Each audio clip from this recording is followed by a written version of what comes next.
welcome back everybody on Periscope. We are now off of HMS Archer, back onto, I say dry land, but we're still bobbing about on the Thames. And there you can see Bladerunner docked as well. We're going to go over there, talk to Rob the coxswain as well, find out a little bit more about Bladerunner. But as you guys are coming in, please do remember to share the broadcast. Swipe up on Android, swipe left to right on iOS, and click the share button. You can share on Twitter, Facebook, and on Periscope. I'd love it if you could do so.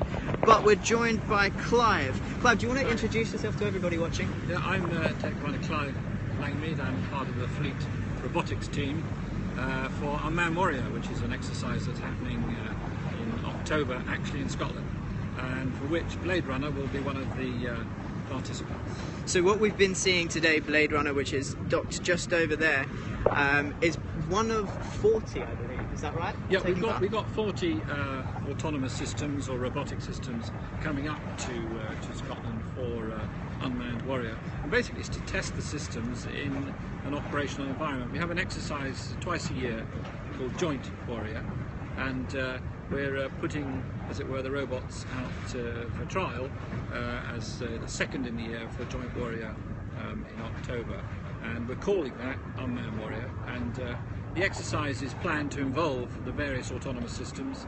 Some of them are flying, some of them are underwater, and some of them, like Bladerunner, are on the surface of the water. So we've got the three elements to play with. And just going to show everyone watching, Bladerunner. It's hard to believe that this could be completely autonomous and driving without, without anyone sitting in there. What the main uses will there be for the Royal Navy looking to the future? I know this is just a testing bed right now, but as we look to the future, what sort of things could it be used for?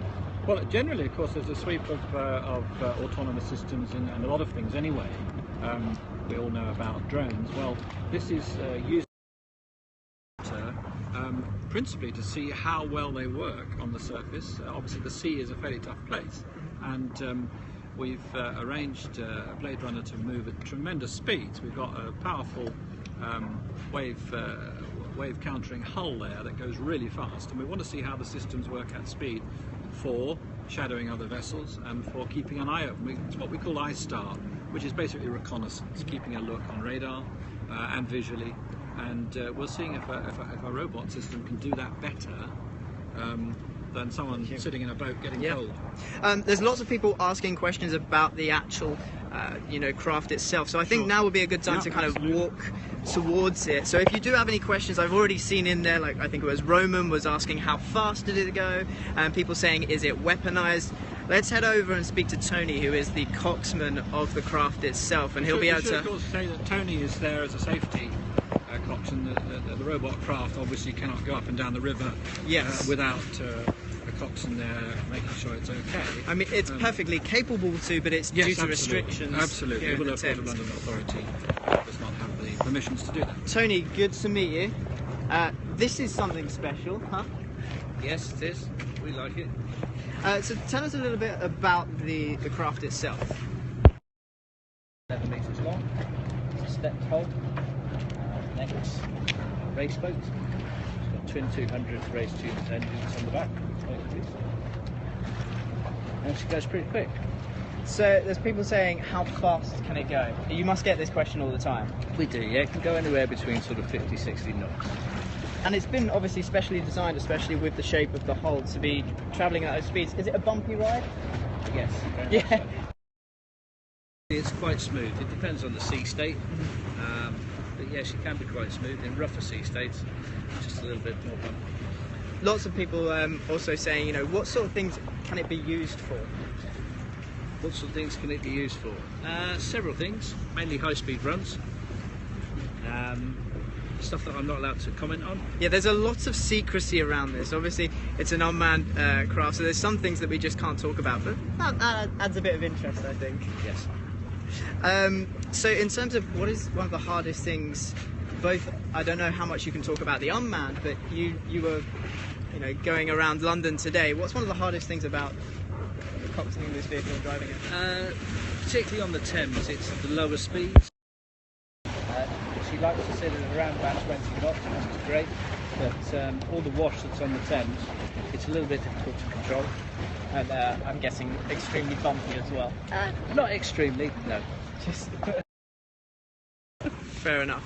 Were there any questions coming in the chat? I will put them to Tony. Also, Clive is still here if you have any questions. Sorry, Rob. I'm sorry, I apologize. I don't know why I called you Tony. That's okay, no problem. I haven't even met a Tony today. Can we talk about some of the features? Are there any features that you want to... Because again, this is quite a secret shrouded thing. Are there any features that we can talk about that we haven't yet? I can tell you that the vessel can be operated in an unmanned state. Yep. Amazing. And what does that involve? Is that completely autonomous, or is it someone using a remote control? It's completely autonomous. So it can be completely autonomous. And, you know, is there, obviously, autonomy, you can say go from point A to point B, but are there smart systems like obstacle avoidance and things like that? There are. There's lots and lots of smart technology, and lots of it I can't talk about. Okay, you're starting to get the idea of this interview, guys, with the fact that, like we've been saying, it's a new developing technology, and most of the stuff therefore can't be talked about, but we can show it to you because it does look very James Bond-esque, especially with that long hull, and it's awesome to be this up close and personal to it. I can point out just there, guys, those are the cameras. There's like a 360 array of cameras so that those using the craft and steering it can see. Very cool. Alright everybody, we will end it there. I'll end on a shot. Rob, thank you very much for showing us around the vessel. And also Clive, thank you for talking about... Oh, let's shake with this hand. That's all right. Thank you very much for talking about Unmanned Warrior and what you are going to be doing and the whole exercise is going to be doing with this. If you have any questions, feel free to @Royal Navy on Twitter and ask them. You can @me and I'll forward them on as well. But I hope you guys have enjoyed seeing what's been going on down here in London today on the Thames and getting to experience both, which you can see behind me, HMS Archer and this beautiful vessel. And I'm sure a very useful vessel in the future with the Royal Navy, Bladerunner. Guys, it's been a pleasure. See you tomorrow. Bye.